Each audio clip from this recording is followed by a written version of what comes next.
जाता है कि जितने भी भक्त यहाँ पावन शिव महापुराण की कथा श्रवण करने के लिए आए हो, चिंता मत करना, वो किसी को खाली नहीं छोड़ता, तुम्हारी भी झोली भर कर ही भेजेगा। उसका नाम ही शिव है।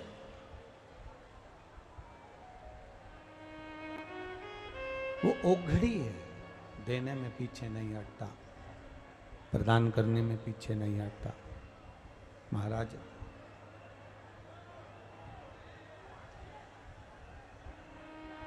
दो मंदिर अपने जीवन में अवश्य जाया करो।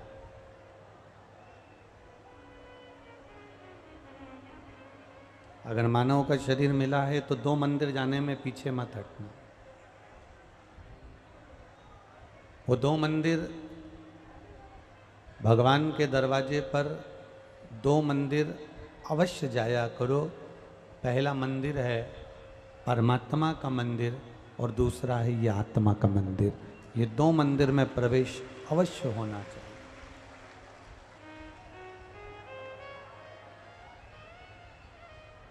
जितना आप भगवान के मंदिर जाते हो, जितना आप शिव जी के मंदिर जाते हो, आप जितना शिवालय जाते हो, आप जितना भगवान के मंदिर में पहुंचते हो, उतना इस आत्मा के मंदिर में भी प्रवेश करिए।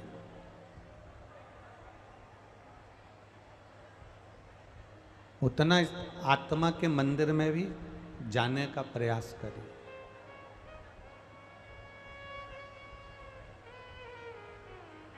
आत्मा के मंदिर में परमात्मा में बैठा हुआ मिलता है, पर उस आत्मा के मंदिर में आप प्रवेश कैसे करोगे?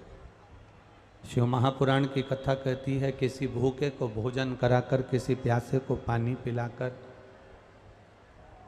जिसको औषधि की जरूरत हो उसको औषधि देकर,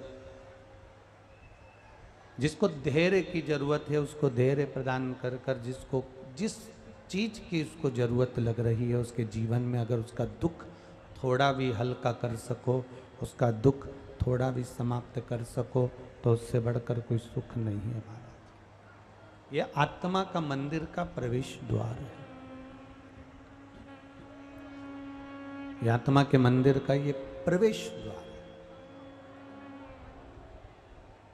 एक लाइन आप लोग भजन की हमेशा गुनगुनाते रहे हैं, भला किसी का कर ना सको तो बुरा किसी का मत करना, फूल नहीं बन सकते तो कांटे बनकर मत रहना। डीले कम कर कर।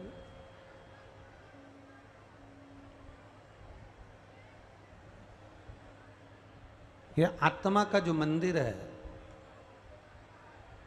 ये दुनिया के लोगों को सुख देने का कार्य करता।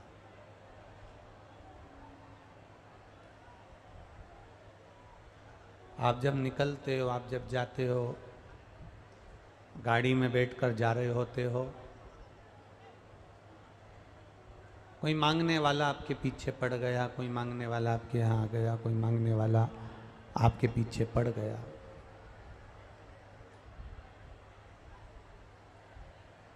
आप निकल कर जा रहे हो और कोई ने गाड़ी का कांच बजाया, कोई ने दरवाजा बजाया, कुछ दे दीजिए हमको, कुछ हमें प्रदान कर दीजिए।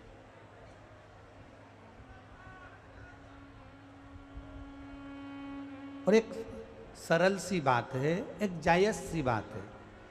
अगर कोई आपका गाड़ी का दरवाजा बजा रहा है, गाड़ी का शीशा बजा रहा है, गाड़ी का कांच बजा रहा है, तो कोई भी होगा वो भिक्षुक को देखकर, भिखारी को देखकर कांच को चढ़ा लेगा। कोई भी हो, अगर कोई भिखारी, कोई भिक्षुक आपका दरवाजा बजा रहा है गाड़ी का, तो आप भिखारी को देखकर, भिक्षुक को देखकर गाड़ी का कांच चढ़ा लेंगे। कोई भी होगा, एक सहज वाली बात है कि कहीं पीछे ना पड़ जाए। बार बार पीछे पड़ेगा, बार बार मांगेगा, तो वो गाड़ी के कांच को चढ़ा देगा। पर शिव महापुराण की कथा एक बड़ी सुंदर बात कहती है। ये नंदीश्वर शिव महापुराण की कथा जो खगड़िया बिहार में चल रही है, इस कथा को अपने भीतर उतारना। ये एक बात बड़ी सुंदर कहती है, आप अपनी गाड़ी में जेब में पैसा रखें ना रखें, पर प्रयास करा करो अपनी गाड़ी में अपने घर से चलो तो 2 रोटी या कुछ खाने का सामान अपनी गाड़ी में लेकर चलो, जिससे कोई मिले। हम उसको अगर पैसा, और हम फिर कहेंगे लक्ष्मी, गाय और बेटी, ये 50 बार विचार करना फिर देना। पैसा हर किसी के कटोरे में मत डाल देना। कोई भिखारी तुम्हारे पास से पैसा लेकर गया और उसने व्यसन में डूब गया, मदिरा पान में लगा दिया, मांसाहार में लगा दिया, जुए में लगा दिया, वेश्यावृत्ति में लगा दिया, गलत जगह पर लगा दिया, तो जो पैसा दिया है दुख उसको भोगना पड़ता है। गौ माता का दान करना, तो ऐसे ब्राह्मण को मत कर देना जिसके घर में खुद की रहने की जगह नहीं है, तो वो उस गाय को दूध के चक्कर में थोड़े दिन रखे, बाद में उसको दूसरी जगह बेच दे, फिर तीसरी जगह बेच दे, फिर चौथी जगह बेच दे। बिकते बिकते वो गाय कसाई के हाथ में चली जाएगी और गाय कटेगी तो दान करने वाले को रोना पड़ता है। बेटी देने से पहले 50 बार विचार करो, किसी ऐसे लड़के के साथ में अपनी बेटी का विवाह मत कर देना जो तुम्हारी बेटी का आदर ना करे, सम्मान ना करे, उसको 2 रोटी प्रेम से खिला ना सके। गाय, बेटी और लक्ष्मी, ये 3 बड़े सावधानी से देना। अपनी गाड़ी में आप भिखारी को देने के लिए पैसे ना रखें, कोई बात नहीं। अपनी गाड़ी में कोई खाने का सामान, कोई बिस्कुट का पुड़ा, कोई सामग्री, कोई 2 रोटी, कोई 1 रोटी अपनी गाड़ी में जरूर रखो। कोई दरवाज़ा बजाएगा तो उसको मैं ये 2 रोटी निकाल कर दे दूंगा, जिससे उसके उदर की पूर्ति होगी। अन्न दान से बड़ा दुनिया में कोई दान नहीं है।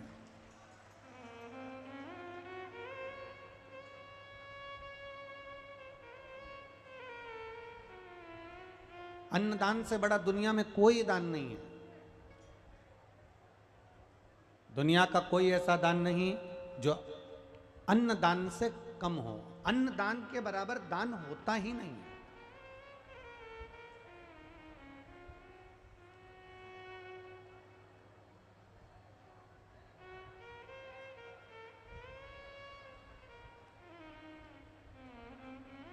आपने अगर किसी भूखे को भोजन कराया है, किसी प्यासे को पानी पिलाया है, किसी को एक अन्न का दाना भी अगर आपने दिया है, तो उसके बराबर कोई दुनिया का दान नहीं।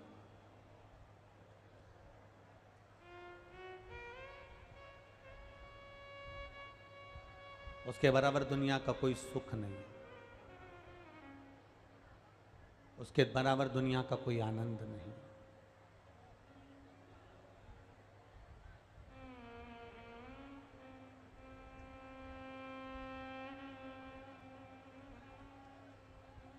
शिव कथा कह रही है। एक भिखारी को देखकर हम गाड़ी का कांच ऊंचा कर लेते हैं कि ये पीछा ना पकड़ ले, मुझे देना ना पड़ जाए। आप धन भले मत दो, पर खाने का अन्न अवश्य दो।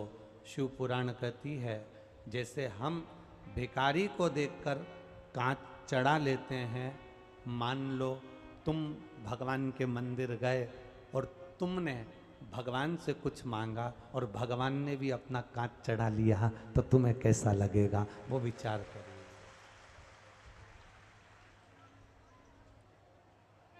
हम ये नहीं कहते कि तुम तुम्हारा सर्वस्व लुटा दो या तुम्हारा पूरा धन तुम लुटा दो या दान कर दो, उससे मतलब नहीं। हम तो स्पष्ट आपसे कहना चाहेंगे कि सबसे पहले अपने परिवार में देखो कोई दुखी तो नहीं है, फिर अपने रिश्तेदारों में देखो कोई दुखी तो नहीं है, फिर अपने मोहल्ले में देखो कोई दुखी तो नहीं है, फिर अपनी कॉलोनी में देखो कोई दुखी तो नहीं है, फिर अपने प्रदेश में देखो कोई दुखी तो नहीं है, फिर अपने देश में देखो कोई दुखी तो नहीं है। अर्थात हम अगर पूरे संसार के लोगों का भला नहीं कर सकते, तो अपना कोई परिचित हो जिसको दवाई की जरूरत हो, जिसको भोजन की जरूरत हो, उसको आगे बढ़कर, अगर भगवान ने हमको दिया है तो उसको आगे बढ़कर हमें सहयोग प्रदान करना चाहिए।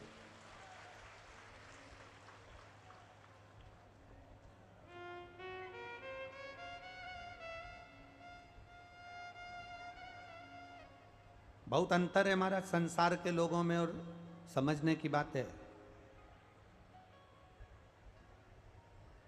हमारे यहाँ पर सरकार की जो दुकान होती है उसको कंट्रोल कहते हैं। जहाँ शक्कर मिलती है, चावल मिलता है, गेहूं मिलता है, उसको हमारे यहाँ कंट्रोल कहते हैं। तुम्हारे यहाँ क्या कहते हैं? कंट्रोल ही कहते हैं ना। गरीब में और अमीर में एक अंतर बड़ा भारी है। गरीब शक्कर खाने के लिए, शुगर खाने के लिए, शक्कर के लिए कंट्रोल की दुकान का चक्कर लगाता है। लगाता है कि नहीं लगाता? जम के बोलो जरा, लगाता है ना। गरीब शक्कर खाने के लिए कंट्रोल की दुकान का चक्कर लगाता है, और अमीर शक्कर को कंट्रोल करने के लिए डॉक्टर का चक्कर लगाता है। अंतर भारी।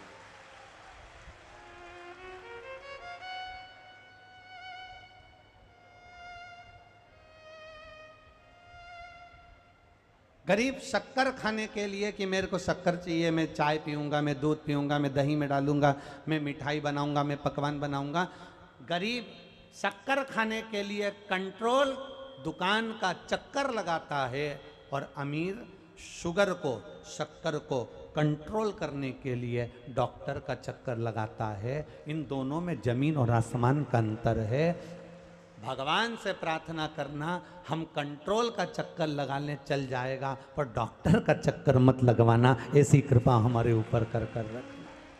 हम कंट्रोल का चक्कर लगाएं चलेगा, पर बार बार दौड़कर हमें डॉक्टर के पास जाना पड़ रहा है। बार बार दौड़कर हमें कितनी कितनी शरीर में बीमारियां बढ़ती चली जा रही है। पहले कैंसर जैसा रोग गांव में, नगर में, शहर में एक दो लोगों को होता था। आज के ज़माने में कैंसर जैसा रोग जिसको देखो मोहल्ले में दो चार को हो जाता है। बड़ा दिल दुखता है, बड़ा हृदय दुखता है।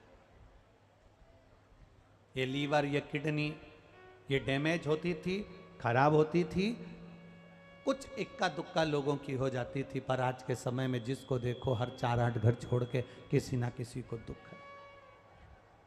उसका कारण क्या है?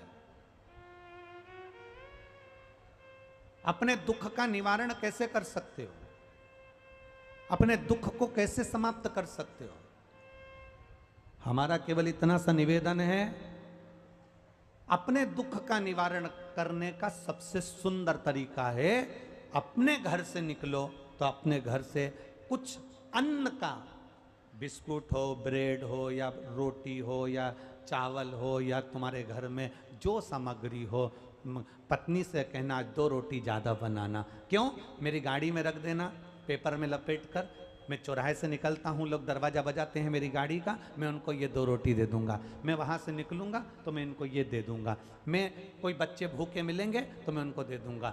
2 रोटी मेरी गाड़ी में तू ज़्यादा रख देना, 2 रोटी मेरे टिफिन में ज़्यादा रख देना, किसी का मुंह झूठा करा दूंगा। उसका एक कारण होता है, हमारे धन, कमाए हुए धन में से अगर हम 1 रुपया भी अन्न दान का निकालते हैं, 1 रुपया का भी, 1 रोटी भी अगर हम अन्न किसी को खिला देते हैं, तो हमारा बुढ़ापा हॉस्पिटल में नहीं निकलता, परमात्मा की शरणागति में निकलता।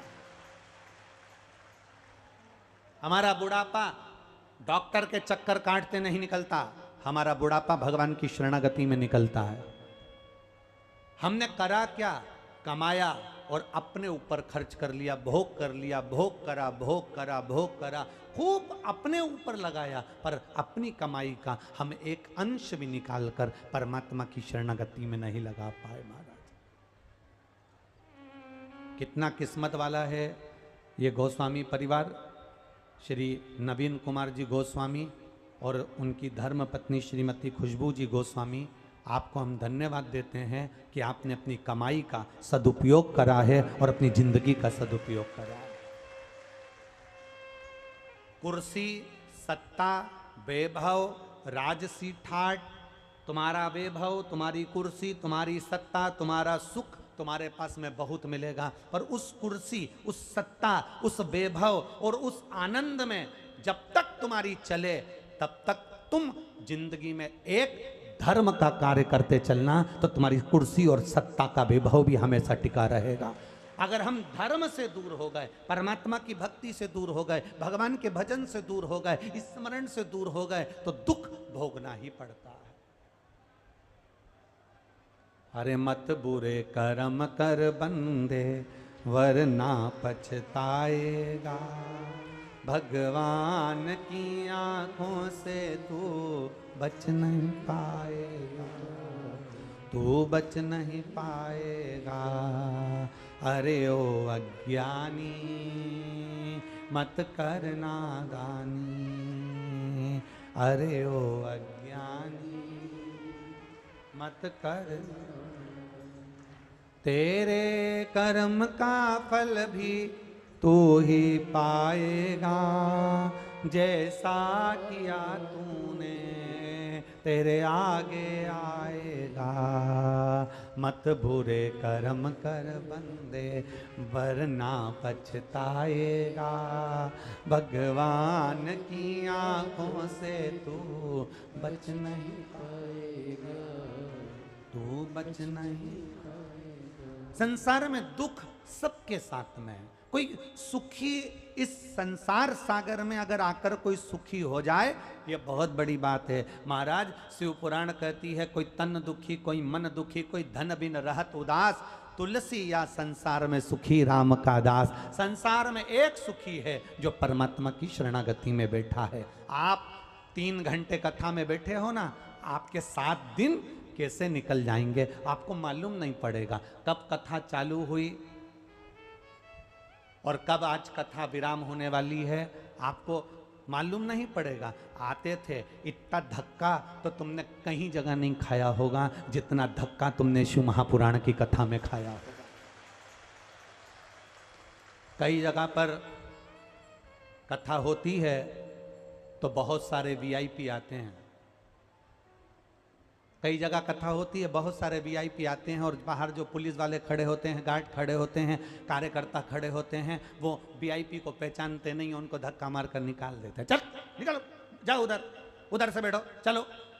अब कार्यकर्ता को क्या मालूम कि तुम वीआईपी हो, कार्यकर्ता को क्या मालूम कि तुम कलेक्टर हो कि एसपी हो, कार्यकर्ता को क्या मालूम कि तुम्हारा पद कौन सा है, कार्यकर्ता को क्या मालूम कि तुम विधायक हो कि क्या हो, कार्यकर्ता को कुछ नहीं मालूम कि तुम्हारा पद कौन सा है, प्रतिष्ठा कौन सी है, क्योंकि वो कार्यकर्ता यहाँ का नहीं है, वो तो बेचारा कहीं का था, सेवा में लगा हुआ था। उसने तुमको धक्का मार दिया, उसने तुमको धक्का मार कर निकाल दिया। दुख मत मनाना, टेंशन मत लेना।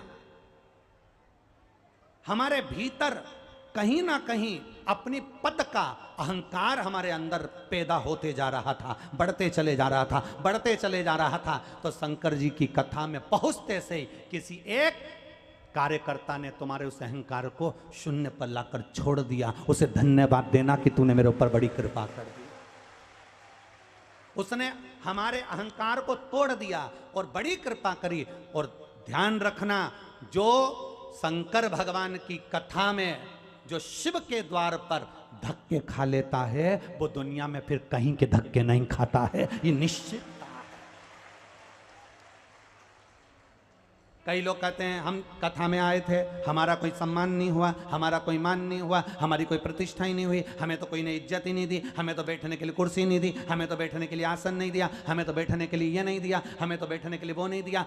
शिव महापुराण की कथा कह रही है, दूसरी कथाओं में जाओ तो कुर्सी ढूंढना, दूसरी कथाओं में जाओ तो वीआईपी पन ढूंढना, पर शिव महापुराण की कथा में जब भी आना तो वीआईपी बनकर मत आना, क्योंकि शंकर जी की बारात में एक भी वीआईपी नहीं गया था।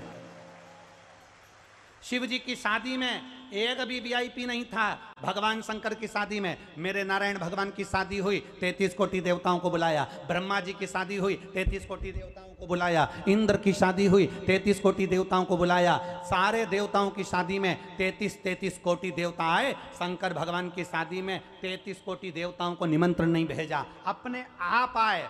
भगवान जब अपने आप देवता आ गए तो भी भगवान शंकर ने देखा आ गए तो आ गए, आ जान दो, कोई दिक्कत वाली बात नहीं है। पर शिव जी को बेचैनी अंदर से हो रही थी, शंकर भगवान को अच्छा नहीं लग रहा था। क्यों? क्योंकि शंकर भगवान कहते हैं मैं खुद वीआईपी नहीं हूं तो मैं वीआईपी को कैसे झेलूं, मैं तो मेरे वालों को बुलाना चाहता हूं। तो शंकर भगवान मुंह उतार कर बैठे थे। भगवान नारायण ने पूछ लिया, आपका चेहरा उतरा है, आपकी शादी हो रही है, चेहरा क्यों उतरा है? जिसकी शादी होती है वो तो बड़ा खुश होता है, आपका चेहरा उतरा है। शंकर भगवान बोले, मेरा जितने भक्त हैं, मेरे जितने गण हैं, मेरे भूत चुड़ैल डाकनी पिशाचनी, ये सब नहीं दिख रहा है, इसलिए मेरा दिल दुख रहा है। भगवान विष्णु ने कह दिया तुम बुला लो, हमें मना नहीं। शंकर भगवान ने डमरू खड़काया, डाकनी पिशाचनी चुड़ैल भूत सब आ गए।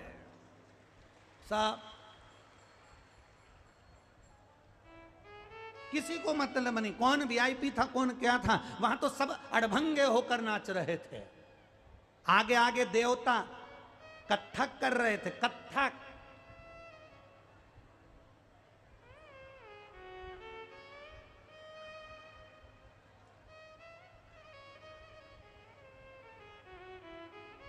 देवताओं का नृत्य कत्थक,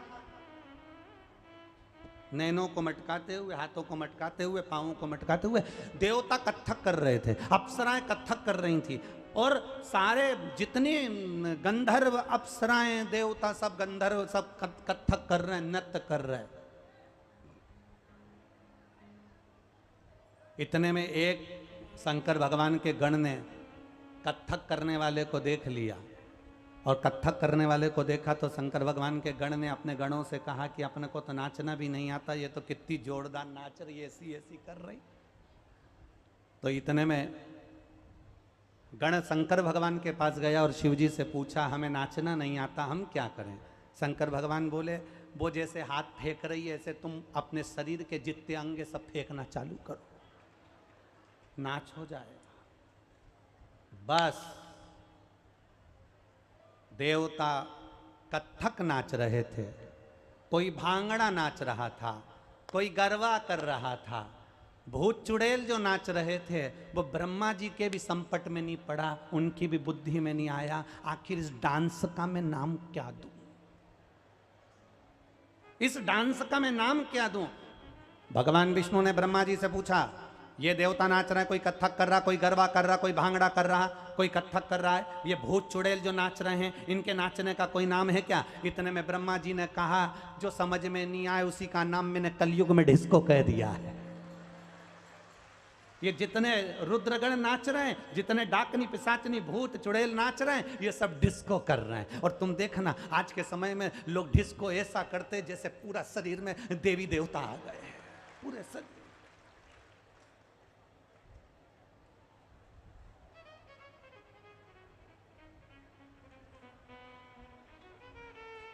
कहीं पांव हिले, कहीं हाथ हिले,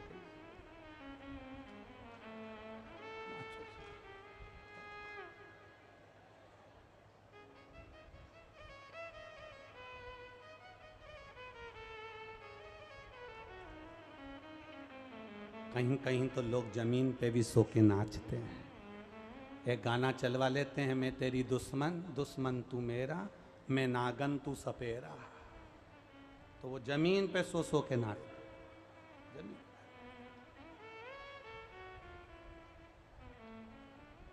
अब ईमानदारी से बोलो, ये जो नाचने का तरीका है डिस्को में, ऐसा लगता है जैसे लकवा लग गया, ऐसा लगता है जैसे लकवा।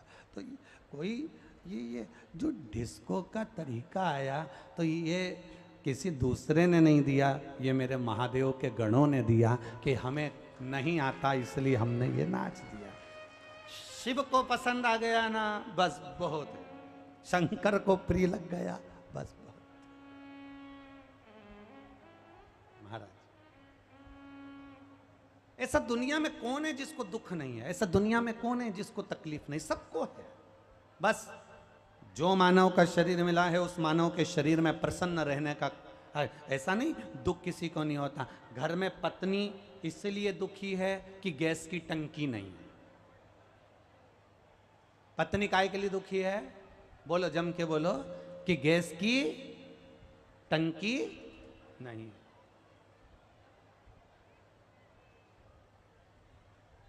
पत्नी दुखी है कि गैस की टंकी नहीं है, और पति भी दुखी है कि मेरी गैस फंस गई है। अब पत्नी दुखी है कि गैस की टंकी नहीं है, और पति कह रहा है गैस बहुत बन रही है। अब दुख दोनों को है, एक को गैस की टंकी चाहिए और एक गैस गड़बड़ कर रही है। तकलीफ दोनों। कौन सुखी है? किसके जीवन में सुख है? शिव महापुराण की कथा कहती है जीवन में केवल सुखी वही है जो भगवान की शरणागति में बैठा है, जो भगवान के चरणों में जाकर बैठा है और भगवान की भक्ति में जो डूबा हुआ है, वो दुनिया का सबसे सुखी व्यक्ति है। वो जीवन में कभी हारता नहीं है, जीवन में कभी नहीं। एक पत्र आया है, देखिए। संतान ने, अरे देख लिया संसार हमने, सब मतलब के यार हमने, सब मतलब के होंगे पर मेरा महादेव मतलब का नहीं होता। मेरा महादेव ये नहीं देखता कि आप कौन हैं, अब कौन है। मेरा महादेव नहीं देखता।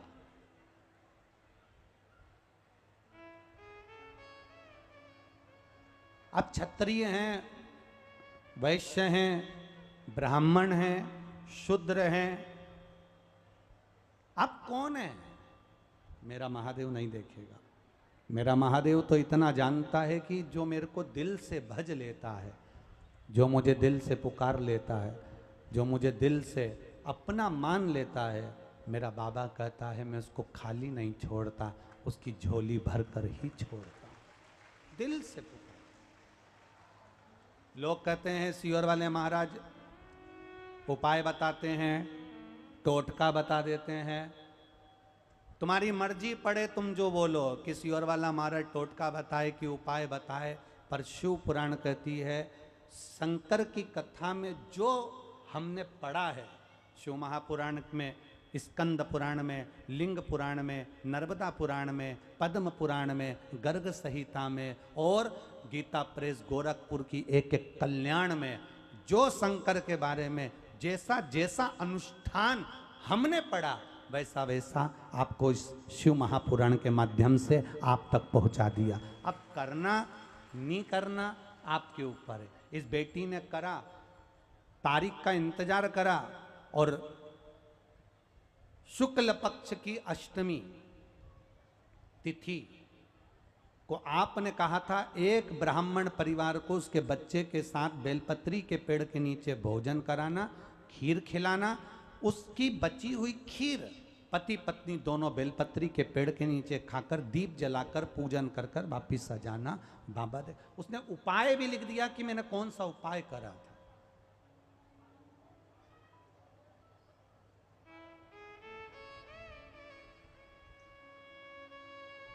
कई लोग कहते हैं गुरुजी हमने पशुपति व्रत करके देख लिया, हमने सफेद आंकड़े की जड़ बांध कर देख ली, हमने शंकर भगवान की बेलपत्र खाकर देख ली। हम कहते केवल तुमने एक बार करा और कहकर बता दिया, 2 बार करा और कहकर बता दिया, 3 बार करा और कहकर बता दिया। हमसे मत कहो, उसके दरवाजे पर, उसकी चौखट पर जरूर अपने विश्वास में थोड़ी कमी होगी। इसलिए देखो, सोने के आभूषण बनते हैं ना, उसमें अगर पीतल का टांका लग जाता है, बेचने के लिए जाओगे तो सोने की कीमत कम मिलेगी कि ज़्यादा मिलेगी? बोलो बोलो, जम के बोलो। कम मिलेगी ना, क्योंकि पीतल का टाका लग गया, तांबे का टाका लग गया। अगर पीतल का टाका लगा है, तांबे का टाका लगा है, पीतल से उसको झाला गया है, तो सोने की कीमत घट जाती है। उसी तरह हमारे विश्वास में किंतु परंतु और कुछ ना कुछ हमारे भीतर संशय उत्पन्न हो जाता है, तो परमात्मा भी फल पूरा नहीं दे पाता है, परमात्मा भी थोड़ा दूर हट जाता है। पहले वो परीक्षा लेता है, सबसे पहले वो परीक्षा लेगा आपकी। 1-2 महीने तो आपके, 3 महीने तो ऐसे ही निकल जाएंगे परीक्षा लेते लेते।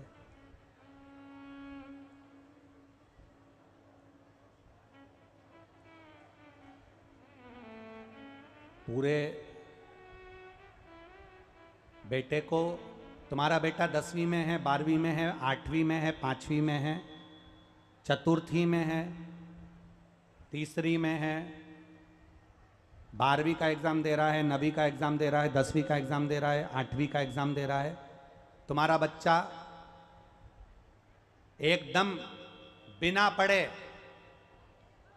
बिना स्कूल गए परीक्षा देगा तो क्या पास हो जाएगा क्या?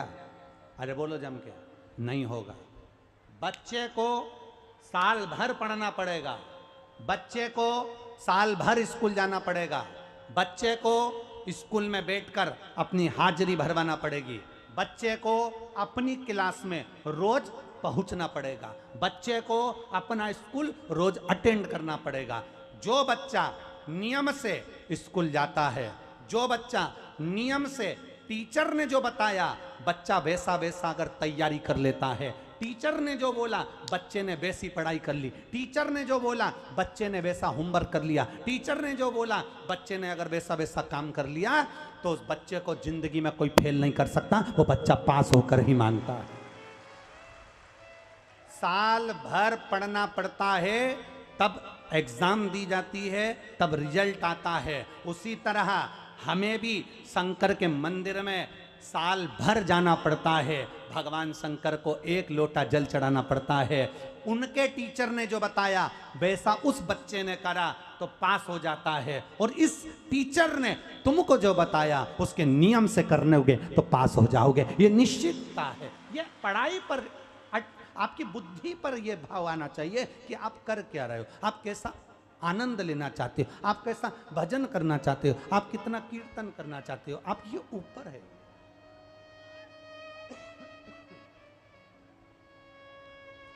ये आपके ऊपर।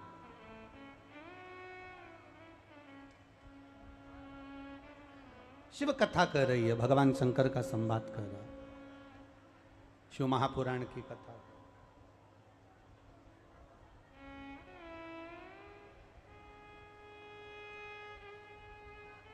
तेरे दरवाजे पर मैं आती रहूं,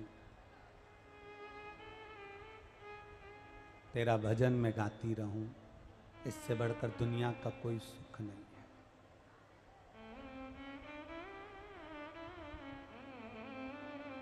बहुत विडंबनाओं में संसार चल रहा है,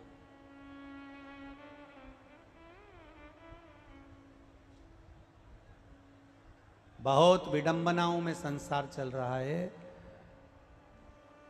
शिव महापुराण की कथा कहती है, बहुत लोगों को बुरा लग सकता है हमारी वाणी से, पर हम बिहार की इस पावन धरा से कहना चाहेंगे कि अपनी बुद्धि, अपने चित्त को संवारने का प्रयास करिए।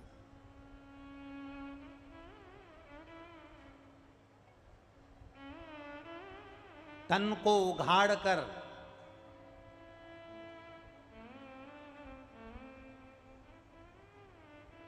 उघाड़ कर विश्व को दिखाने से कोई विश्व सुंदरी नहीं बन जाता है, ध्यान रखना। तन को उघाड़ कर विश्व को दिखाने से कोई विश्व सुंदरी नहीं बन जाता है।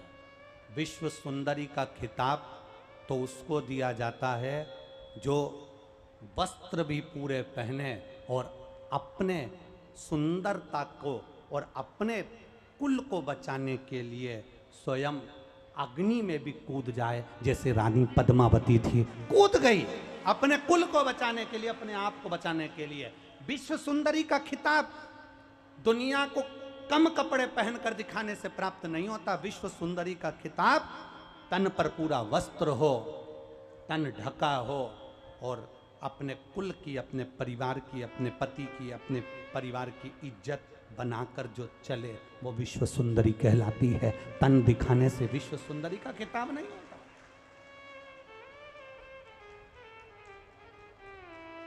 अपने शरीर को जो ढक कर चले, अपने शरीर को जो साध कर चले। आज कहाँ ये लोग कह रहे हैं कि साहब बच्चियों के साथ ऐसा हो गया, लोग कह रहे हैं बेटियों के साथ ऐसा हो गया, लोग कह रहे हैं कि बेटियों के साथ ऐसा हो गया। हम निवेदन करना चाहेंगे,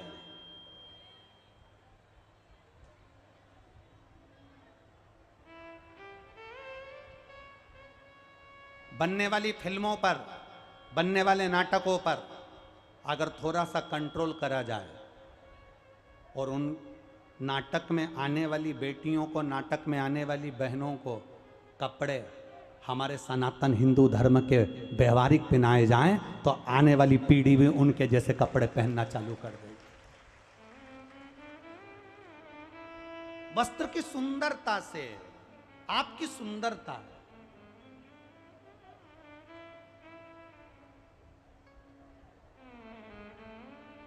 आप क्या धारण कर रहे हो, क्या पहन रहे हो, क्या पहन कर निकल रहे हो, उसमें आपकी भी एक जवाबदारी बनती है। आपकी भी एक जवाबदारी बनती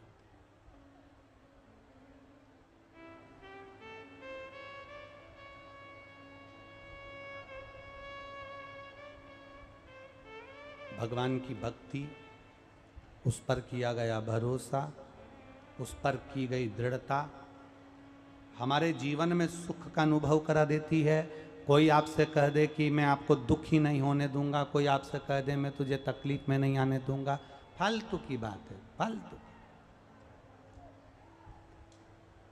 एक लड़का लड़की गार्डन में बैठे थे, बगीचे में, और गार्डन में बगीचे में बैठे हुए लड़की लड़के से कह रही थी, बस अपन दोनों की शादी हो जाए, मैं पूरे घर को स्वर्ग बना दूंगी।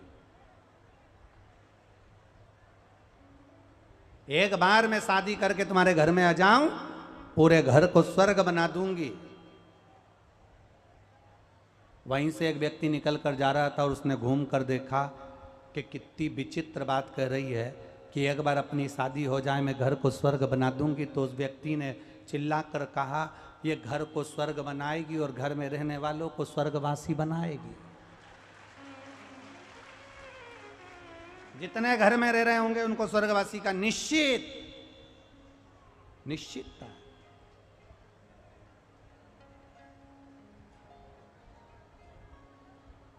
क्या ना करा, शिव तत्व कह रहा, आपको कुछ नहीं आता, आप महादेव से कह दो मुझे नहीं आता। आपको कुछ नहीं आता, आप महादेव से कह दो हमें नहीं आता। कई लोग हमसे ही कह देते हैं, गुरुजी आप कह देते हो कि साहब हमने ये नहीं पढ़ा, हमने वो नहीं पढ़ा, हम संस्कृत नहीं जाने, हम ये नहीं जाने, हम वो नहीं जाने। तो ये बात बताने की क्या, इसको छुपा के रख लिया करो ना। लोग पूछे कि समय तुम्हें आता है, कह दिया करो आ गया। तो कोई पूछे तुम्हें आता है, तो आ गया। क्यों झूठ बोले?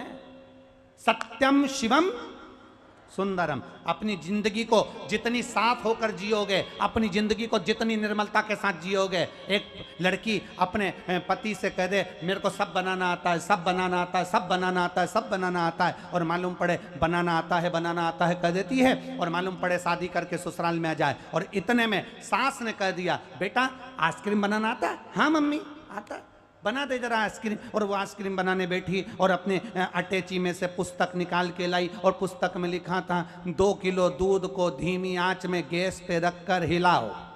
उसने धीमी आंच में गैस पे रखकर हिलाया, फिर इसमें शक्कर डालकर हिलाओ, उसने शक्कर डालकर हिलाया, फिर उसमें बेकिंग पाउडर डालकर हिलाओ, उसने बेकिंग पाउडर डालकर हिलाया, फिर इसमें इलायची पाउडर डालकर हिलाओ, इसने इलायची पाउडर डालकर हिलाया, फिर उसमें लिखा था 1 घंटा फ्रिज में रख दो। बस उसने वही की वही करा, पूरा वैसा के वैसा ही करा। 1 घंटा फ्रिज में रखो। 1 घंटे के बाद सास फ्रिज खोलने गई। जो फ्रिज खोला तो बहू को आवाज लगाया, बेटा इधर आ। हाँ माँ। सिर पे पल्लू रख के बहू आ गई। हाँ मम्मी क्या हो गया? बेटा ये मंदिर के घंटे को फ्रिज के अंदर किसने रखा? मंदिर के घंटे को फ्रिज में किसने रखा? बहू कहती है मम्मी मैंने रखा। तुमने क्यों रखा? क्योंकि किताब में लिखा था 1 घंटा फ्रिज में रखो। किताब में लिखा। रखना क्या था फ्रिज के अंदर? अरे बोलो जम के। वो जो घोल बनाया था आइसक्रीम का, उसको 1 घंटा फ्रिज में रखना था, पर बहू ने मंदिर का घंटा खोल के फ्रिज में रख दिया। 1 घंटा फ्रिज में रख।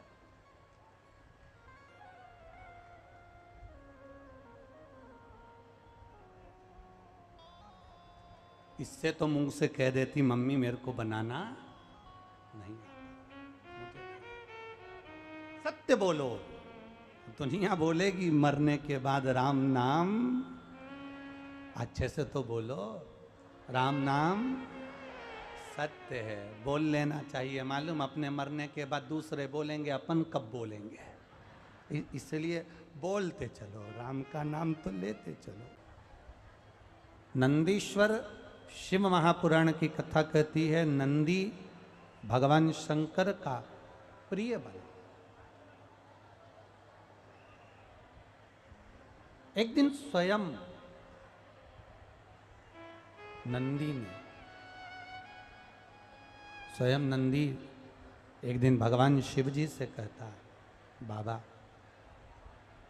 मेरे मन की एक बात स्वीकार करेंगे क्या? नंदी स्वयं भगवान शिव जी से कह रहा है कि आप मेरी एक मन की बात स्वीकार करेंगे क्या? भगवान ने पूछा, ऐसा कौन सी बात है जो नंदी आज मेरे सामने लेकर आया है?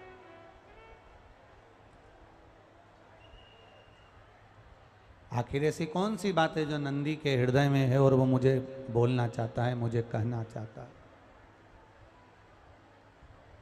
क्या बात है नंदी?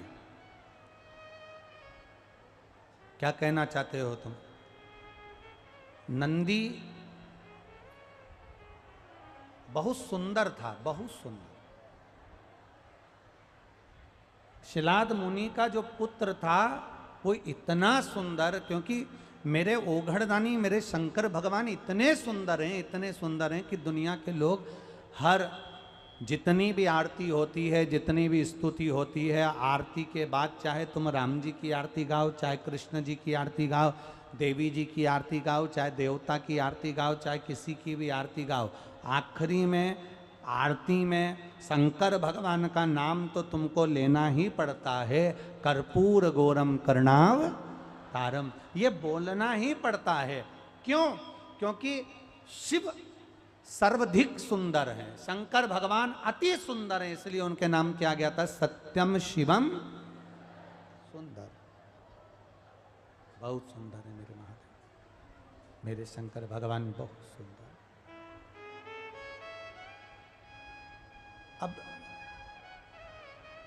जब मेरे ओघड़दानी मेरे भोलेनाथ जी इतने सुंदर हैं, तो उनका ही एक प्रतिबिंब नंदी के रूप में है, तो नंदी सुंदर नहीं होगा क्या? नंदी भी सुंदर था, पर नंदी ने भगवान से कहा, नंदी ने भगवान से, प्रभु मेरी एक बात स्वीकार कर लीजिए। बहुत अच्छे से सुनना, कथा फिर निवेदन करेंगे। आज विराम का दिवस है, बहुत दूर दूर से आप लोग आए हो, पैसा खर्च कर कर आए हो, खाली मत जाने देना, समय की कीमत को समझना और अपने भीतर इस कथा को उतार लो। और यहाँ से जब जाओ तो बाबा से प्रार्थना कर कर जाना, बाबा मेरी झोली खुशियों से भरना, मैं भी किसी पंडाल में फिर बैठकर कथा सुनूं, ऐसी कृपा करना। ये कथा तो यहाँ पर आज विराम हो जाएगी। 5 तारीख से पुष्कर जी में, पुष्कर मेला ग्राउंड में 1 बजे से 4 बजे चालू हो जाएगी राजस्थान में। सावन के पहले हफ्ते की कथा रहेगी। अब की बार सावन 2 हैं क्योंकि अधिक मास आया है। किस्मत वाले हैं आप और हम सभी जो पूरे अधिक मास में और पूरे श्रावण के महीने में शिव महापुराण की कथा सुनेंगे और अपने जीवन को धन्य बनाएंगे। पूरे सावन और पूरे अधिक मास, पूरा सावन पूरा अधिक मास। और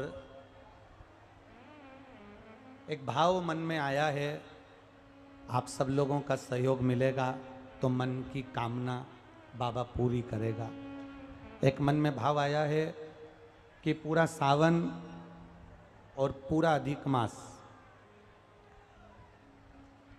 पुष्कर जी में कथा है, कहीं अलवर में कथा है, कहीं मैनपुरी में कथा है, कहीं छत्तीसगढ़ में 2 कथा है।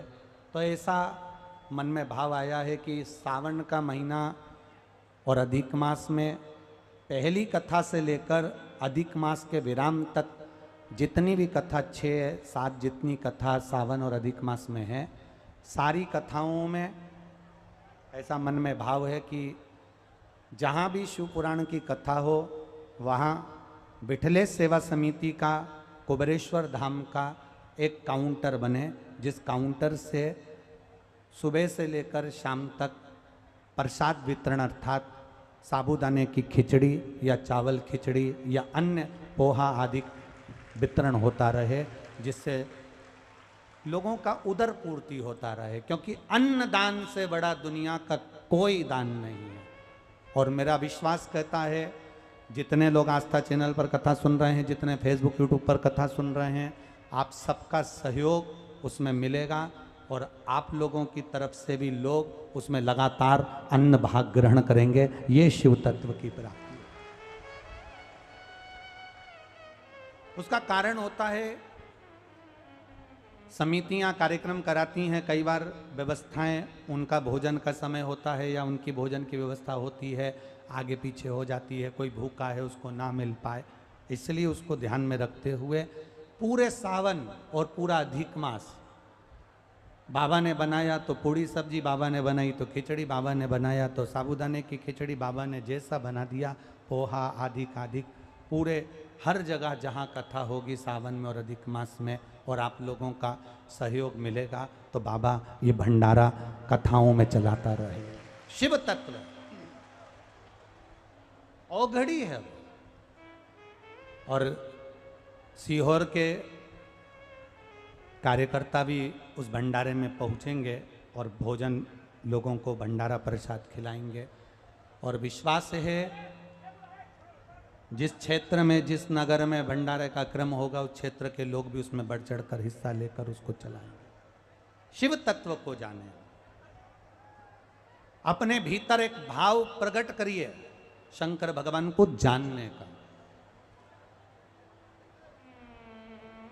दुनिया में शंकर भगवान से रावण ने धन मांगा, रावण ने दौलत मांगी, रावण ने सत्ता मांगी, भस्मासुर ने सत्ता वैभव कंकण मांगा, सबने सब कुछ मांगा, पर शंकर भगवान से नंदी जैसा मांगने वाला नहीं मिला। जो नंदी ने मांगा वो शिवजी से किसी ने नहीं मांगा। नंदी ने क्या मांगा भोलेनाथ जी से? नंदी बाबा भोलेनाथ जी से कहते हैं, बाबा नंदी भगवान शिव से कहते हैं, भोले बाबा आपसे कुछ मांगना चाहता हूं, मैं दिल से कुछ कहना चाहता हूं। क्या कहना चाहते, क्या मांगना चाहते, क्या चाहिए तुमको, बोलो। नंदी कहते हैं, बाबा इतनी कृपा कर दीजिए, आपने मुझे सुंदर बनाया है, आपने मुझे सुंदरता दी है, पर इतनी कृपा कर दो कि मेरे इस सुंदर मुख को हटाकर, मेरे सुंदर मुख को हटाकर इस शरीर पर आप बेल का मुख लगा दीजिए, नंदी का मुख लगा दीजिए। मेरा ये शरीर रहे मना नहीं, पर मेरा मुख बेल का लग जाए। मेरा मुख एक गाय के बछड़े का लग जाए, मेरा मुख एक नंदी का लग जाए। शंकर भगवान ने पूछा, नंदी तू आखिर अपने इस मनुष्य के मुख को हटाकर तू आखिर नंदी का मुख क्यों लगाना चाहता है, तू बैल का मुख क्यों लगाना चाहता है? नंदी कहता है, बाबा अगर मैं सुंदर बना रहूंगा ना और आपके सामने बैठा रहूंगा, मुझे मेरी धर्म पत्नी देखती रहेगी और मैं उसको देखता रहूंगा, कहीं ना कहीं मेरे भीतर सुंदरता का अहंकार आ जाएगा, और सुंदरता का यदि अहंकार आ गया तो मैं आपका भजन भूल जाऊंगा, इसलिए मेरी सुंदरता हटाकर आपके चरणों का दास बनूंगा। अब शिव की कृपा देखिए, भगवान जो करता है वो साधारण नहीं करता। शंकर भगवान ने नंदी का मनुष्य का चेहरा हटाकर नंदी को बैल का मुख लगा दिया। बैल का मुख लगाकर नंदी कैलाश पर्वत पर घूम रहे थे, आज अति प्रसन्न थे, घूम रहे थे। इतनी ही देर में लंका का राजा रावण वहां से निकल कर जा रहा था। नंदी की प्रसन्नता थी, और नंदी की प्रसन्नता के कारण नंदी घूम रहे थे, भ्रमण कर रहे थे, और नंदी जब घूमते घूमते जा रहे थे तो लंका का राजा रावण वहां से निकल कर जा रहा था। लंका का राजा रावण निकल रहा था। अब लंका के राजा रावण ने चलते चलते चलते चलते जब देखा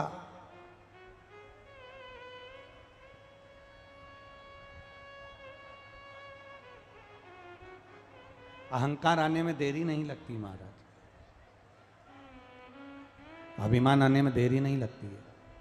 अभिमान तुरंत आ जाता है, अहंकार तुरंत आ जाता है, तुरंत। अहंकार आने में देरी नहीं लगती, 1 मिनट में। सुंदर हो अहंकार आ जाएगा, ज्यादा पढ़े लिखे हो अहंकार आ जाएगा।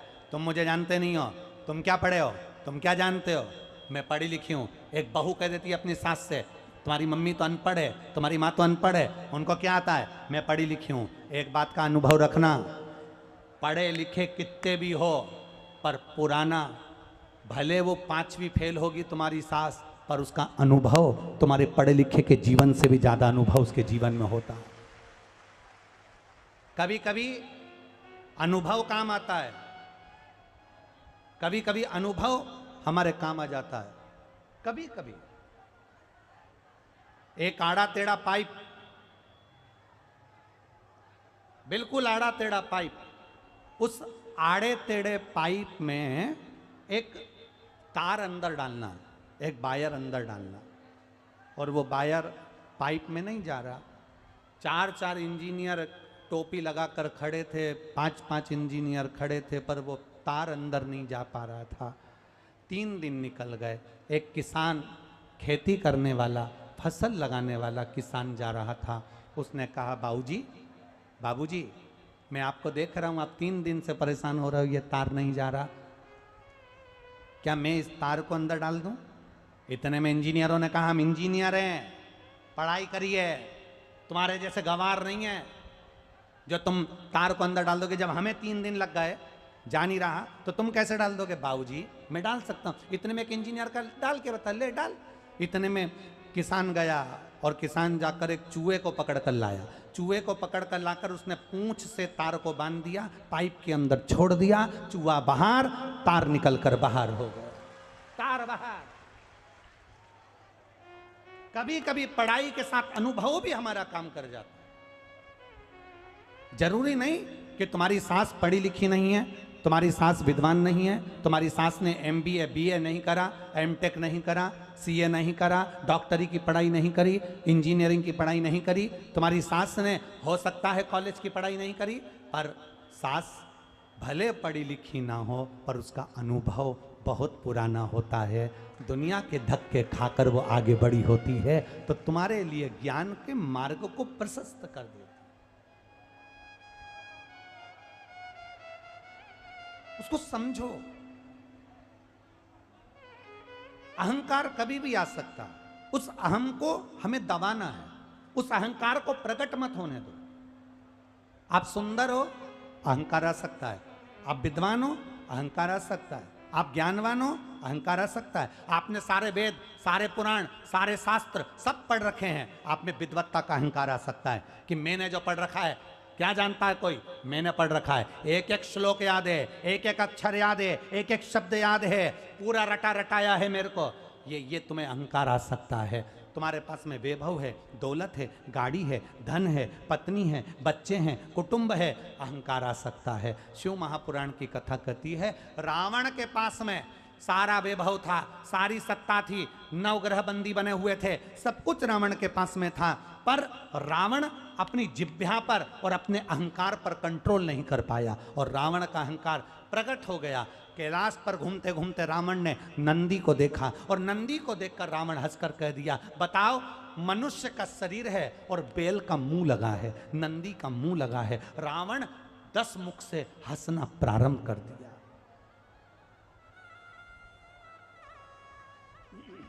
रावण जब 10 मुख से हंसना प्रारंभ करा, रावण ने जब हंसना चालू करा, नंदी को बुरा नहीं लगा, क्योंकि नंदी ने भगवान से खुद मांगा था कि मेरा चेहरा बदल दो, खुद मांगा।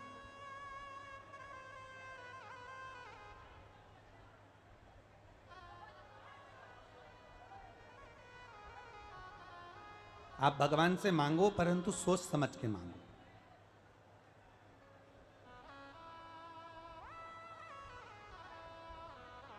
एक व्यक्ति भगवान से हमेशा कहता था, भगवान मुझे ऐसा बना दो, लोग मुझे पैसा दे ही दें, दे ही दें, दे ही दें, और मैं किसी को नहीं दूं।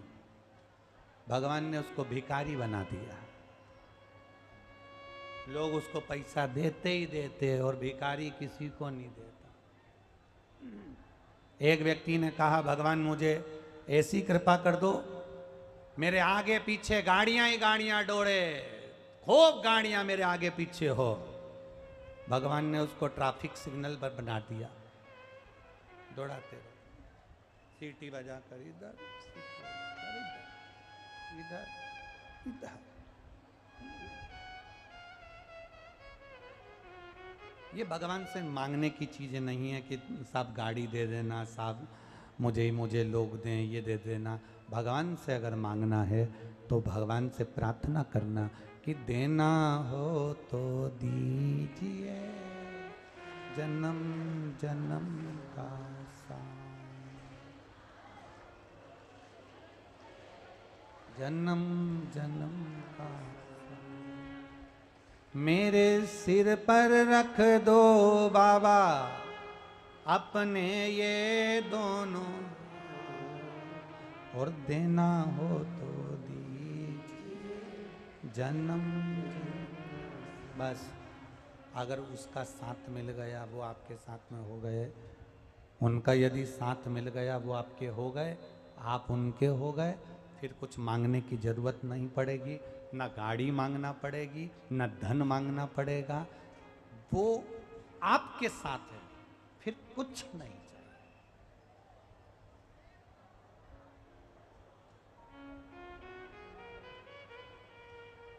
आपका पति आपके साथ बाजार जा रहा है, तो आप में से कितनी माताएं, अगर पति बाजार जा रहा है तुम्हारे साथ में, तो आप में से कितनी माताएं जो अपने पर्स में 10-20 हजार रुपये लेके जाती है? कोई नहीं जाएगी, सबको मालूम है ये जा रहे हैं। जब ये जा रहे हैं, अब आपने तो कह दिया कि मुझे खगड़िया ले चलो, कथा सुनना है, अब आपको मालूम है ये लेकर जा रहे हैं तो मुझे आगे बिठाएंगे भी और पूरे रास्ते में कुरकुरा और चाय खिलाते पिलाते फिर लेकर जाए, ऐसे ले जाएंगे। अब तुम्हें प्यास लगी गाड़ी के अंदर, तुम ड्राइवर से कहोगी क्या? अरे बोलो, जम के बोलो, किससे कहोगी? तुरंत सिर्फ पल्ले। पति ने ड्राइवर से कहा, गाड़ी रोको, गाड़ी रोको, ए गाड़ी रोको, रोको गाड़ी, गाड़ी रोको, सामने देखो दुकान है क्या, जा। पति ने 500 का नोट निकाला, ले पानी की बोतल लेके आ। आज तो ड्राइवर भी सोच रही है सेठ जी की क्या हो गया है। आज ड्राइवर भी, सेठ जी तो घर से पानी लेकर चलते थे और बाजार का पीते नहीं थे, पर पति को मालूम है ये पति को मालूम है ये कभी कभी मेरे साथ चलती है, अगर आज खर्चा नहीं करूँगा तो ये घर जाके मुझे खर्च कर देगी।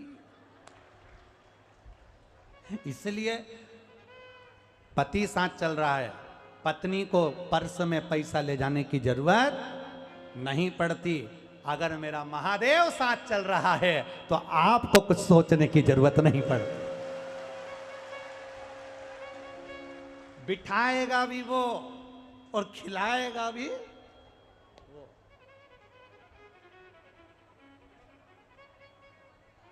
सब हम तो बाबा। कभी जिंदगी में एक बात अपने उतार कर रखिएगा कि विकलांग को, मंदबुद्धि को, किसी के शरीर में कष्ट है, कोई विकलांग है, कोई मंदबुद्धि है, किसी के शरीर में कोई दुख है, तकलीफ है, कष्ट है, उसको देखकर कभी नहीं हंसना। बहुत शरीर से अगर हेल्थी है, देते निकाल, शरीर से बहुत कोई हेल्थी है, कोई दुबला है, कोई रोगी है, उसको देखकर कभी ना हंसा जा, कभी ना हंसे। ध्यान रखो अपने जीवन में कि बाबा देवाधिदेव महादेव से ये प्रार्थना करो कि हमारे भीतर कभी कोई ऐसा अहंकार पैदा मत करना कि हम किसी पर हंसे। रावण नंदी पर हंस दिया, रावण नंदी पर हंसा,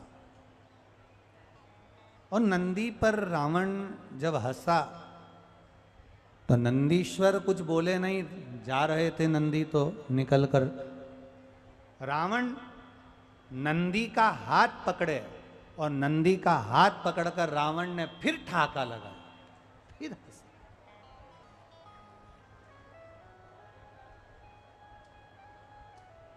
रावण फिर हंसे। अब नंदी का हाथ पकड़ा हुआ है, रावण नंदी का हाथ पकड़ा और ठाका लगा कर हंस रहा। तब नंदी को थोड़ा सा क्रोध आया। नंदी को, बेटा 10 मिनट, जब फिर नंदी को क्रोध आया। अब नंदी को जब क्रोध आया तो नंदी ने तुरंत लंकाधिपति रावण को देखा और रावण को देखकर कहा, लंकेश, ब्राह्मण होकर, विद्वान होकर, ज्ञानवान होकर, धनपति होकर, सत्तापति वैभवपति होकर तुम मेरे ऊपर हंस रहा है।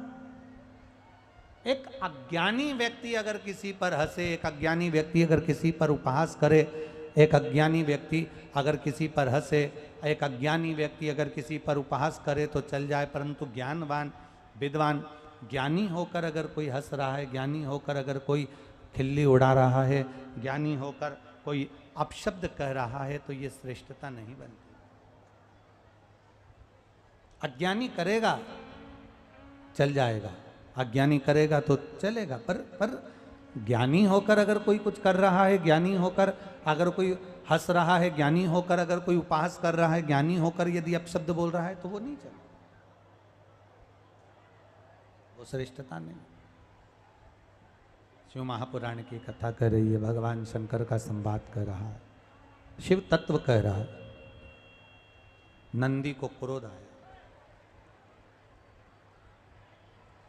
और नंदी को जब क्रोध आया तो क्रोध आते से ही नंदी ने हाथ पकड़ा रावण का और लंकाधिपति लंकेश से रावण से कहा, लंकाधिपति से कहा, सुन लंकेश, सुन रावण, सुन लंकाधिपति लंकेश, मैं नंदी भगवान शंकर के चरणों का दास, मैं नंदी भगवान शिव के चरणों का दास आज तुझे श्राप देता हूं। सुन लंकाधिपति, तुम मेरे इस स्वरूप पर हंसा है, मैं तुझे श्राप देता हूं, रावण लंकाधिपति, मैं तुझे श्राप देता हूं कि तेरी पूरी सोने की लंका और तेरा पूरा कुल अगर मरेगा, समाप्त होगा, तो उसमें जैसा मेरा पशु का मुख लगा है, ऐसे ना जाने कितने पशु, ना जाने कितने जीव जंतु, ना जाने कितने रूप बदलकर बानर तेरी लंका में पहुंचेंगे और तेरी लंका में आग लगा कर मारेंगे। ना जाने कितने पहुंचेंगे और वो आग लगा कर मानेंगे। शिव पुराण कहती है, भगवान शंकर का संवाद कर रहा है, शिव तत्व कह रहा है, शंकर भगवान का संवाद कर रहा है, शिव महापुराण की कथा कर रही है। हम किसी पर हंसे ना। जिस रोगी व्यक्ति को देखकर हम हंसते हैं, हो सकता है वो रोग का कारण हमारे में भी आ जाए। हम किसी दुर्बल को देखकर, हम किसी असहाय को देखकर हंसते हैं, उपहास करते हैं, अपशब्द कहते हैं, हो सकता है वो भाव हमारे लिए भी आ जाए। इसलिए किसी पर हंसा ना जाए, किसी पर ना हंसा।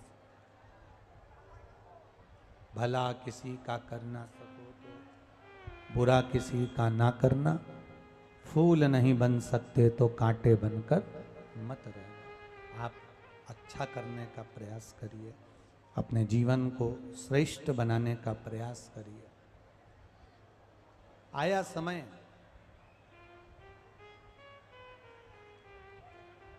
आज शिवरात्रि का दिन था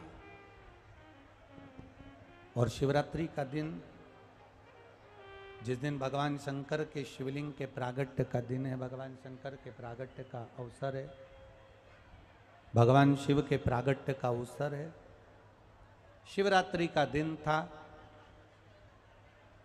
नंदीश्वर ने भगवान शंकर के चरणों का स्मरण किया और शिव जी का स्मरण कर कर भगवान शंकर के पावन चरणों का स्मरण कर कर नंदी ने शिवरात्रि के दिन भगवान शंकर की सुंदर बेलपत्र के पत्ते पर लाल चंदन का स्पर्श कर कर भगवान नंदीश्वर, भगवान शिव को एक बेलपत्र समर्पित करते हैं। थोड़ा ध्यान देना आप लोग भी। अगर कोई विषम परिस्थिति हमारे सामने आ जाती है, कोई प्रशासनिक विवाद हमारे सामने आ जाता है, कोई विषम परिस्थिति में जब हम फंस जाते हैं, विषम परिस्थिति में जब हम फंस जाते हैं, विषम परिस्थिति में जब हम आ जाते हैं और विषम परिस्थिति जब हमारे सामने खड़ी हो जाती है, उस समय पर बेलपत्री के मध्य भाग में, बेलपत्री का जो भाग होता है, इस बेलपत्री के मध्य भाग में लाल चंदन का एक थोड़ा सा भाग लाल चंदन का लगाकर, देखो रोली कंकु अलग होता है और लाल चंदन अलग होता है। नहीं तो कई लोग कहें कि रोली कंकु एक ही है, मतलब रोली कंकु और लाल चंदन एक है, तो दोनों में अंतर है। लाल चंदन अलग होगा और रोली कंकु अलग होगा। जैसा पीला चंदन होता है वैसा ही लाल चंदन होता है। जैसे पीले चंदन को अपन घिसते हैं, ऐसा ही लाल चंदन भी घिसा जाता है। आजकल पीला चंदन भी डब्बियों में घिसा हुआ आ जाता है, तो लाल चंदन भी डब्बियों में घिसा हुआ आ जाता है। कहें अगर विषम परिस्थिति में अगर हम हैं और ऐसा लग रहा है कि ये परिस्थिति हमारे को परेशान कर रही है, या प्रशासन कहीं ना कहीं हमको कुछ ना कुछ ऐसा क्रम बन रहा है कि हमें तकलीफ आ रही है, तो उस जगह पर केवल 3 शिवरात्रि, कितनी शिवरात्रि? केवल 3 शिवरात्रि। हर महीने शिवरात्रि आती है, किसी भी शिवरात्रि पर, प्रत्येक महीने शिवरात्रि आती है, किसी भी 3 शिवरात्रि पर लाल चंदन बीच वाली पत्ती पर लगाकर, अशोक सुंदरी का स्थान छुआकर, नंदीश्वर का नाम लेकर भगवान शंकर को अपने दिल की बात कहकर समर्पित कर दी जाती है। और उसी बेलपत्र को कुछ क्षण तक रखने के बाद मंत्र का स्मरण कर कर श्री शिवाय नमस्तुभ्यम बोल लो, पंचाक्षर मंत्र नमः शिवाय बोल लो, षडाक्षर मंत्र ओम नमः शिवाय बोल लो, चाहे महामृत्युंजय मंत्र बोल लो, जो तुमको याद हो उस मंत्र का स्मरण कर कर उस बेलपत्र को वापिस उठाकर अपने घर पर लाया जाता है। 3 शिवरात्रि अगर दिल से कर ली जाए तो कैसा भी विवाद चल रहा हो, प्रशासनिक कैसे भी झमेले चल रहे हों, वो सुलझ जाते हैं, उसमें हमें राह मिल जाती है। गला पकड़ रहा है बाबा, उसमें हमें सहजता मिल जाती है, उसमें हमारी सुरक्षा हो जाती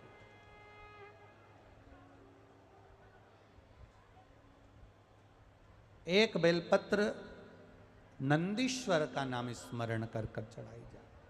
हमने आपको पहले कहा था कि दवाइयां खाओ, अगर डॉक्टर को दिखा कर आ रहे हो, दवाइयां खा रहे हो, दवाई नहीं लग रही है, शरीर ठीक नहीं हो रहा, तो कौन से महादेव का नाम लेकर दवाई खाना चाहिए? जम के बोलो जरा, कुंदकेश्वर। कौन से महादेव? कुंदकेश्वर।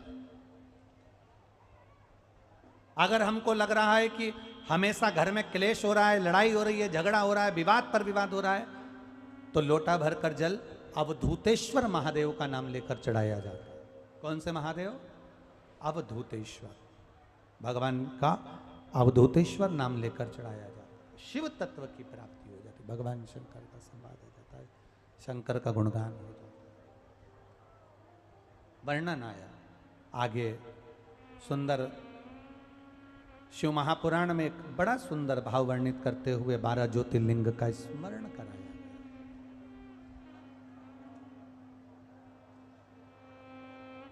बोलना है, क्या बोलना है?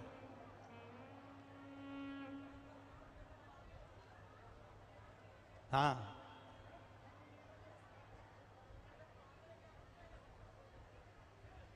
क्या बोल रही है?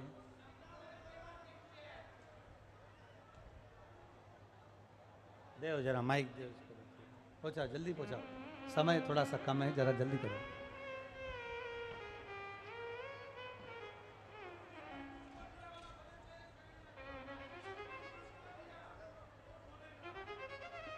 ऐसा बोल रही है क्या? दो जरा माइक, दो जरा जल्दी बोलो बेटी। श्री शिवाय नमस्तुभ्यम। कहाँ से आई हो? मेरा घर ही है खगड़िया। जी बेटा बोलिए। बाबा हम जब से सुने का यहाँ निकले, हम 2 दिन सपना में देखे, सबसे जो करवा रहे उनसे भी हम बोले थे हमको बाबा से मिलना है, बोले बाबा नहीं मिलेंगे। भैया से भी बोले, बोले पत्र लिखना पड़ेगा, हम बोले मुँह से बोलेंगे, बाबा बोले नहीं सुनेंगे, खुद से बाबा हिम्मत बना और आपसे बात बोले। जी जी हमको सिर्फ बात लेना है बाबा आपसे। जी जरूर जरूर जरूर। शिव तत्व हर हर महादेव। बैठिए बैठिए। 12 ज्योतिर्लिंग का स्मरण भगवान शिव करा रहे हैं। 12 ज्योतिर्लिंग के स्मरण की कथा तुम रुका जी चंचुला देवी से कर। जब चंचुला देवी से 12 ज्योतिर्लिंग का चरित्र वर्णन किया, उसमें प्रथम सोमनाथ जी का वर्णन करा। चंद्र को काया रोग हुआ, बाबा ने वो काया रोग से चंद्र को मुक्त किया, काया रोग से मुक्त किया।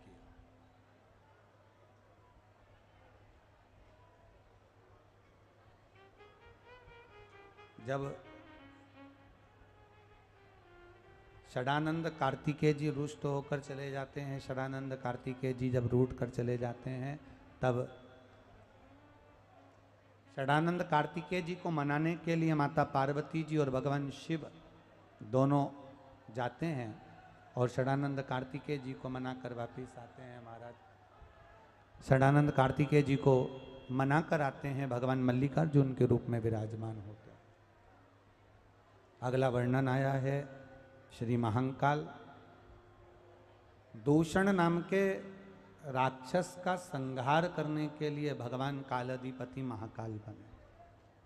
अब थोड़ा सा ध्यान देना इस प्रसंग पर कि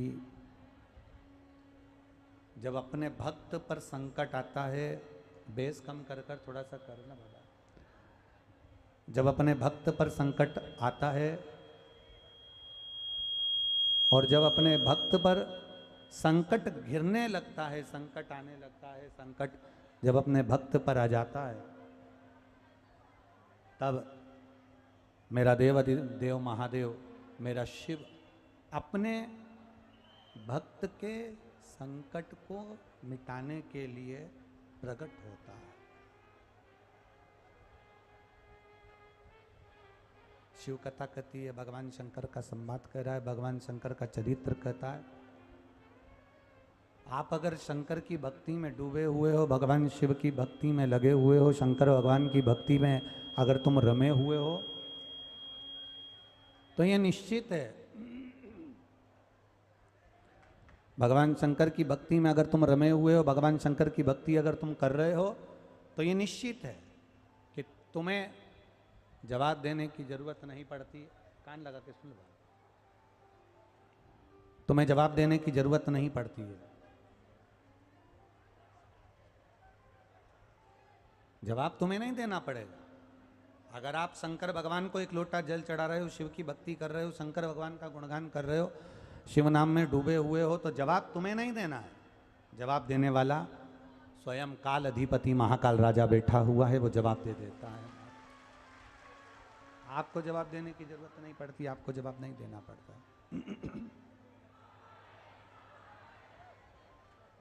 दूषण नाम के राक्षस के संहार के लिए मेरे काल अधिपति महाकाल राजा प्रकट हो गए। मेरे महाकाल बाबा सामने प्रगटे और महाकालेश्वर उनका नाम हुआ। अगला वर्णन आया है श्री ओमकारेश्वर।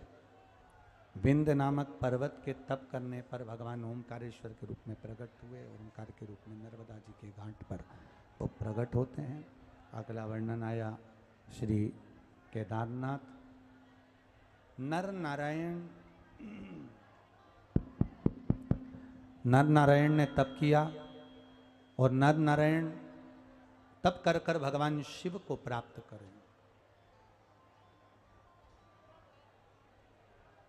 नर नारायण ने तप कर कर भगवान शंकर को प्राप्त किया। भगवान केदारेश्वर के रूप में विराजमान है। अगला वर्णन है श्री भीमा शंकर। कुंभकर्ण की धर्मपत्नी करकटी के गर्भ से एक बेटे ने जन्म लिया था जिसका नाम था भीम, जो उपद्रव मचाता था, बहुत उपद्रव करता था, बहुत उपद्रव में लगा रहता था। सारे मंदिर, देवालय, तीर्थ सब तोड़ दिए थे उसने, सब कुछ समाप्त कर दिया था उसने, सब कुछ नष्ट कर दिया था उसने।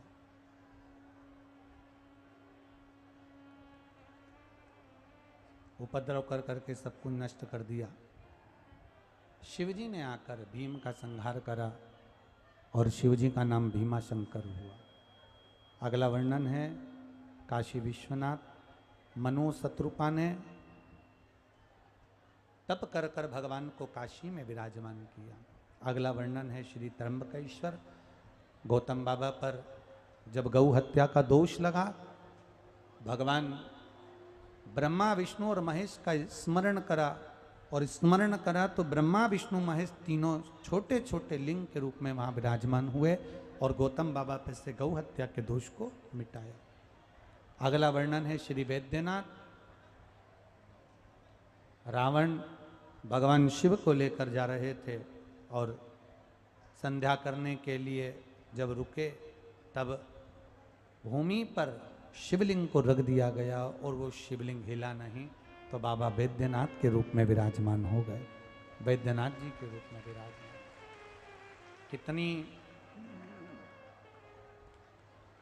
कितना पवित्र भाव है। बिहार के सुल्तानगंज से गंगा जी का जल भरकर झारखंड के वैद्यनाथ बाबा पर जाकर चढ़ता है। ये कितनी बड़ी कृपा है बाबा,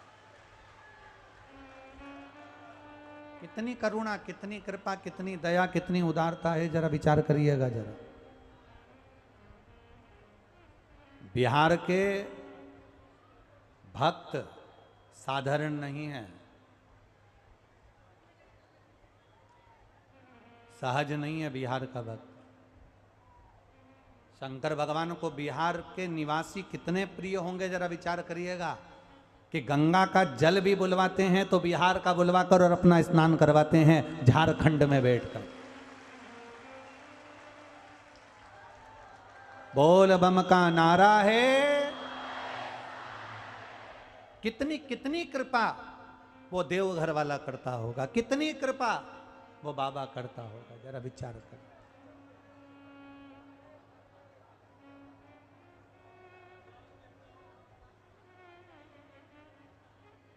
कई लोग कह रहे थे गुरुजी आप बिहार जा रहे हैं, बिहार में शिव भक्ति का इतना भाव केवल देवघर के आसपास में ही नजर आता है, परंतु हमारा विश्वास कहता है कि बिहार के कण कण में गंगा का पानी है, तो बिहार के कण कण में शंकर भी समाया हुआ है। सहज नहीं है महाराज। बाबा वैद्यनाथ जी के रूप में विराजमान हुए। अगला वर्णन आया श्री नागेश्वर जी का। दारुक नाम के राक्षस का संहार भगवान ने करा, नागेश्वर के रूप में विराजमान हुए। फिर अगला वर्णन आया है श्री रामेश्वर जी का। भगवान शिवलिंग की स्थापना कर कर लंका पर चढ़ाई करे। अगला वर्णन आया है श्री कृष्णेश्वर जी का। सुधर्म नाम के ब्राह्मण की 2 धर्म पत्नी थी, सुदेहा और घूष्मा। घूष्मा का बेटा सुदेहा ने मार दिया था, तालाब में पटक दिया था। उस बेटे को वापिस जीवित घूष्मा ने शंकर भगवान की आराधना कर कर पार्थिव शिवलिंग का पूजन कर विसर्जन कर कर भगवान से कामना करी थी कि मेरा बेटा वापिस मुझे प्राप्त हो। और वो बेटा 1 हफ्ते पहले जो मर चुका था, घूष्मा का बेटा, भगवान शंकर ने उसको जीवित वापिस दे दिया। ऐसे मेरे कृष्णेश्वर महादेव के रूप में भगवान शिव विराजमान। शिव महापुराण की कथा कहती, भगवान शंकर का संवाद कहता है, शंकर जी की सुंदर पावनमय आनंदमय कथा कहती है। चंचुला देवी जो कथा श्रवण कर रही थी अपने पति के लिए, पति प्रेत योनि से छूट जाता है और बिंदु भगवान शंकर का भक्त बनकर शिव के चरणों का दास बन जाता है। भगवान शंकर के चरणों का दास बना बिंदु। चंचुला देवी ने भगवान शिव के नाम का स्मरण किया। एक बेधव्य है चंचुला। चंचुला का पति मर चुका था, प्रेत योनि में जा चुका था।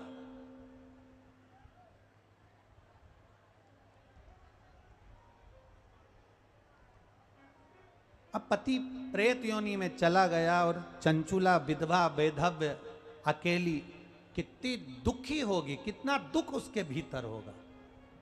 पर वो चंचुला ने शंकर भगवान की आराधना कर कर, शिव जी पे एक लोटा जल चढ़ाकर, शिव महापुराण की कथा सुनकर अपने पति को भी कैलाश धाम दे दिया और खुद भी अपने पति के धाम में अखंड सौभाग्यवती होकर चली गई। जो नारी, जो स्त्री, जो पुरुष, जो बच्चे, जो बेटी, जो बेटा, जो नारी, चाहे वो कुंवारी हो, शादीशुदा हो, बेधव्य हो, वृद्ध हो, जवान हो, बूढ़ी हो, कोई बच्चा हो, कोई कन्या हो, कोई बेटा हो, कोई युवान भाई हो, कोई वृद्ध भाई हो, जो शिव महापुराण की कथा को श्रवण करता है, दिल से सुनता है, जिस भाव से सुनता है, मेरा महादेव वही झोली में उसके डाल देता है। मेरा महादेव उसकी झोली में वही डाल देता है जो वो मांगता। जाते जाते तुमरुका जी को भगवान शिव ने अपनी सिर की एक बेलपत्र शिव पोथी पर समर्पित कर दी। वो बेलपत्र सुख का आनंद देने वाली है, ऐसा शिव महापुराण की कथा कहती है। ये पावन शिव महापुराण की कथा खगड़िया बिहार में जो चल रही है, स्वर्गीय गौरी शंकर गोस्वामी जी, स्वर्गीय देवकी देवी जी गोस्वामी जी की स्मृति में श्री नवीन कुमार गोस्वामी, श्रीमती खुशबू देवी गोस्वामी द्वारा खगड़िया बिहार में जो कथा चल रही थी, आज वो विराम की ओर जा रही है। संपूर्ण खगड़िया बिहार के आसपास के जितने भी भक्त यहाँ कथा सुनने के लिए आए हैं, जिन्होंने किसी को एक अन्न का दाना खिलाया है, किसी को एक गिलास पानी पिलाया है, एक बोतल पानी दिया है, एक पानी का पाउच दिया, एक बिस्कुट का टुकड़ा भी अगर किसी को दिया है, ये इतने शंकर के भक्त आए, 7 दिन रुके, आपने भाव से अपने घर से भोजन बनाकर अगर एक रोटी भी इनको लाकर खिलाई है, तो मेरा देव अधिदेव महादेव तुम्हारे भंडारे में कभी कमी नहीं आने देगा, भंडार भरा है।